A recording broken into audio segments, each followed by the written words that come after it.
क्या आपके जीवन में कभी ऐसा समय आया है जब आपको लग रहा हो कि कोई भी आपके साथ नहीं है? जब डर, चिंता और परेशानियां चारों तरफ से घेर लें, तब आप कहाँ जाएंगे?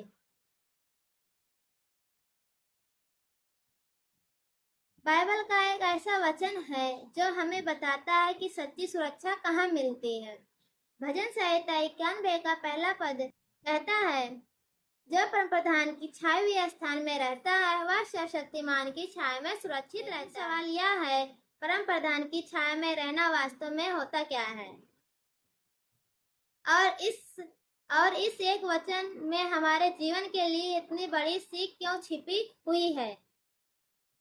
आज हम इस वचन को एक एक शब्द का अर्थ समझेंगे, ताकि हम सिर्फ इसे पढ़े नहीं बल्कि अपने जीवन में लागू करें। एक भजन संहिता 91 का पहला शब्द क्या कहता है, आइए हम देखते हैं। जो इसका अर्थ क्या है? यहाँ जो किसी भी ऐसे व्यक्ति की ओर संकेत करता है जो परमेश्वर को अपने जीवन में स्थान देता है।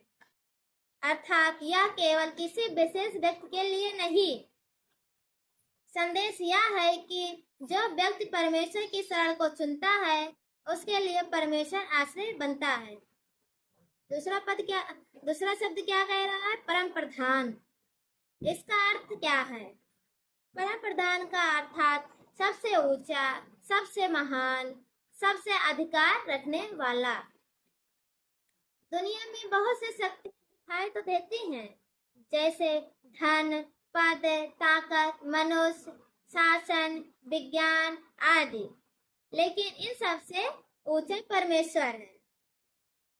इसलिए परम प्रधान हमें याद दिलाते हैं, हमारी अंतिम आशा मनुष्य या परिस्थितियों पर नहीं बल्कि परमेश्वर पर है। जब मनुष्य की शक्ति समाप्त हो जाती है तब भी परमेश्वर की शक्ति समाप्त नहीं होती। और तीसरा शब्द क्या कह रहा कि छाए हुए स्थान में। छाया क्यों? छाया का अर्थ यहाँ केवल पेड़ की छाया नहीं है। कल्पना कीजिए कि बहुत तेज धूप है और कोई व्यक्ति एक ऐसे सुरक्षित छाया में आ जाता है। बाहर गर्मी है लेकिन छाया में उसे राहत मिलती है। इसी तरह परमेश्वर की उपस्थिति हमारे लिए शांति का स्थान है, आश्रय का स्थान है, विश्राम का स्थान है, विश्वास का स्थान है, भय से निकलने का स्थान है, आत्मिक सुरक्षा का स्थान है। परमेश्वर की छाया में रहने का अर्थ है उसकी उपस्थिति और उसकी इच्छा में जीवन बिताना। और चौथा शब्द क्या कहता है? रहता है। यह सबसे महत्वपूर्ण शब्दों में से एक है। यह वचन नहीं कहता कि जो व्यक्ति कभी कभी परमेश्वर के पास आता है, बल्कि वचन कहता है परमेश्वर के जो रहता है, मतलब केवल मुसीबत आने पर प्रार्थना करना नहीं, बल्कि अच्छे समय में भी परमेश्वर के साथ रहना और कठिन समय में भी परमेश्वर को नहीं छोड़ना। जैसे कोई व्यक्ति अपने घर में केवल बारिश के समय नहीं रहता, ठंडी के समय में नहीं रहता, बल्कि वह घर उसका स्थायी निवास होता है। उसी तरह हमारा विश्वास भी केवल परेशानी की समय का सहारा नहीं होना चाहिए। पांचवा क्या कह रहा है? पांचवा शब्द क्या कह रहा है? वाह। इसका अर्थ क्या है? वह उस व्यक्ति की ओर संकेत करता है परमेश्वर की शरण में रहता है।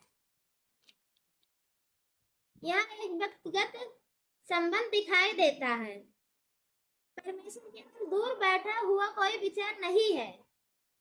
विश्वास करने वाला व्यक्ति उसके साथ व्यक्तिगत संबंध बना रहता है। छठवा शब्द क्या है? सर्वशक्तिमान। इसका अर्थ क्या है?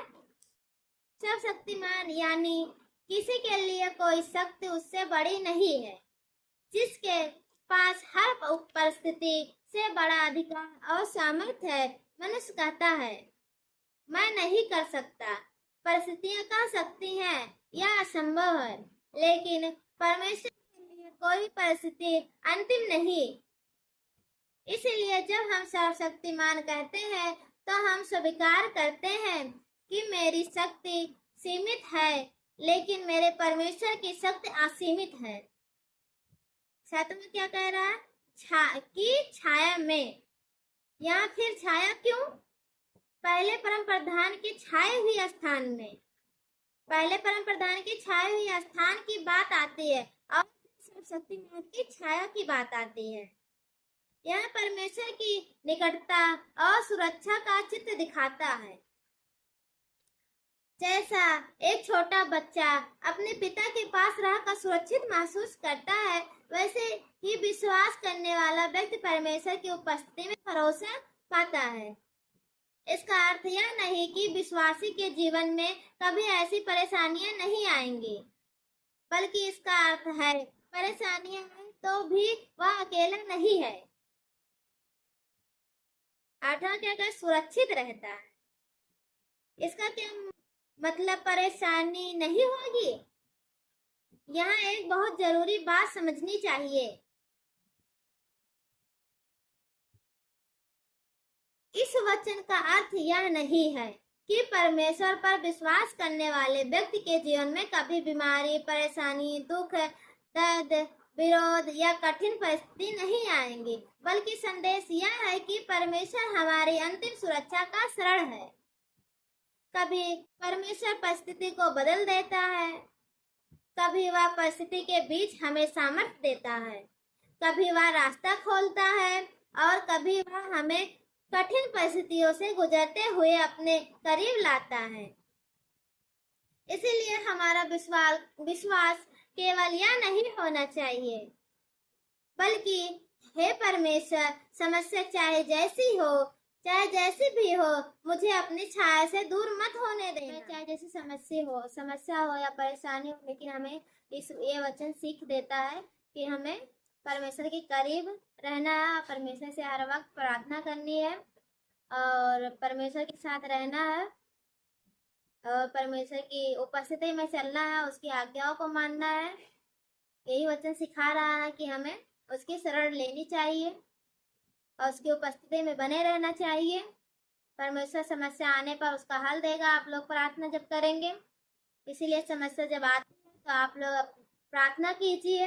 पहले समस्या के लिए प्रार्थना, जितनी बड़ी आपकी समस्या उससे बड़ा प्रार्थना कीजिए और परमेश्वर आप सभी को आशीष दे। आइए इस वचन के द्वारा हम एक प्रार्थना करते हैं, आपके जीवन में परमेश्वर काम करेंगे। हे सर्वशक्तिमान परमेश्वर, मुझे अपनी छाया में रहने वाला व्यक्ति बना। जब मेरे जीवन में डर आए तो मुझे विश्वास दे, जब परेशानी आए तो मुझे अपनी उपस्थिति का एहसास करा। जब मैं कमजोर पड़ूं तो अपनी सामर्थ्य दे। मुझे अकेले केवल परेशानी के समय नहीं, बल्कि हर दिन आपके करीब रहने की कृपा दे। मेरा घर, मेरा परिवार और मेरा जीवन तेरे हाथ में देती हूँ। मुझे अपनी इच्छा के अनुसार चलना सिखा। यीशु मसीह के नाम में प्रार्थना करती हूँ, आमीन। आइए हम आप लोगों के लिए प्रार्थना करेंगे। आप लोग ये वचन को सुने और अपने घर में शेयर करें और अपने दोस्तों के पास शेयर करें, अपनी कलीसिया के साथ शेयर करें, अपने विश्वासी भाई बहनों के पास शेयर करें। सभी लोगों को ये वचन सुने और सभी लोगों को सीख मिले। परमेश्वर आप सभी को आशीष दे। आइए हम मिलकर प्रार्थना करते हैं। यदि किसी के जीवन में परेशानी है, दुख है, समस्या है, तो अपनी प्रार्थना निवेदन कमेंट में लिख सकते हैं। सभी के लिए आप सभी के लिए प्रार्थना करेंगे। परमेश्वर आप सभी को आशीष दे, उस बीमारी से, उस बंधन से आप लोगों को छुटकारा मिले जिससे आप पड़े दबे हुए हैं। आप परमेश्वर से प्रार्थना करें। हम भी आपके लिए प्रार्थना करते हैं कि परमेश्वर आपके उस परेशानी से निकाले। आइए हम मिलकर प्रार्थना करते हैं। धन्यवाद देते यीशु मसीह, माँ का धन्यवाद देते हैं। आप महान हैं, आप राजाओं के राजा हैं। हम महान परमेश्वर के गुण गाते हैं। मेरे परमेश्वर, हम आपका धन्यवाद देते हैं। पवित्र आत्मा जी, आप जीवित हैं, अनुग्रहकारी हैं, विलंब सबको करने वाले परमेश्वर हैं। हम आपका धन्यवाद देते हैं। पवित्र आत्मा जी, हम आपकी आशीष को मांगते हैं। जब भी हमने वचन बताया मेरे परमेश्वर, आपकी अगुवाई हुई, इसके लिए धन्यवाद देते हैं और प्रार्थना करते हैं मेरे परमेश्वर पिता, जितने भाई बहन आपके वचन को सुने उनके जीवन में परिवर्तन होने पाए यीशु मसीह। और लोग तेरे नाम से आशीष पाए मेरे परमेश्वर। उन लोगों के जीवन में बड़ी बड़ी गवाही होने पाए यीशु मसीह के नाम में। कि इनके जीवन में कोई दुख, परेशानी, समस्या, अंधकार की शक्ति है, शराब के बंधन है, यीशु के नाम में टूट जाए। शांति फैलाने वाली आत्मा दूर हो जाए। रिश्तों को बिगाड़ने वाली आत्मा दूर हो जाए यीशु मसीह के नाम में। पवित्र आत्मा इनके परिवार में, इनके जीवन में, इनके पति के जीवन में, इनके बच्चों के जीवन में आपकी बड़ी आशीष, बड़ी शांति को मांगते यीशु मसीह के नाम में। तेरे नाम से इनके जीवन में आशीष मिल जाए यीशु मसीह के नाम में। पवित्र आत्मा जो आपने कहा, जो मेरे नाम से मांगोगे परमेश्वर से वो तुम्हें देगा। पवित्र आत्मा जी, हम दुआ करते हैं, इनके जीवन आपकी आशीष को मांगते हैं, इनके परिवार के अंदर आपकी शांति को मांगते हैं। इनके जीवन कोई श्राप का बंधन है, नाम श्राप का बंधन टूट जाए। किसी व्यक्ति को दुष्ट आत्मा है, दुष्ट आत्मा से लोग आजाद हो जाए यीशु मसीह। आपस में प्रेम रहने पाए, उनके परिवार में मेल मिलाप रहने पाए। आप सहायता मदद करें यीशु मसीह, आप सहायता मदद करें यीशु मसीह। माँ का धन्यवाद देते हैं। इस किसी के जीवन संतान ने, उन्हें संतान के साथ ब्लेस कीजिए यीशु मसीह। हम आपका धन्यवाद देते हैं। हमें विश्वास है कि आपने मेरी विनती को सुना, इसके लिए धन्यवाद देते हैं। पवित्र आत्मा जी, माँ की आशीष, आपकी दया को मांगते। जो भी वचन इन लोगों ने सुना, इन लोगों के जीवन में बदलाव आने पाए, वचन को सीख सके, अच्छे से अपने जीवन में लागू कर सके। पिता, आप सहायता मदद करें। हमें विश्वास है कि आपने हमारी प्रार्थना को सुना परमेश्वर, इसके लिए धन्यवाद। इनके जीवन में चंगाई दी, इसके लिए धन्यवाद। सारा आदम और सम्मान आपको लिए प्रार्थना यीशु मसीह के नाम मांगते हैं, आमीन। आप लोगों को वचन समझ में आया? एक दूसरे के पास शेयर कीजिए, कमेंट कीजिए, लाइक कीजिए, सब्सक्राइब कीजिए। सभी को जय मसीह की। God bless you.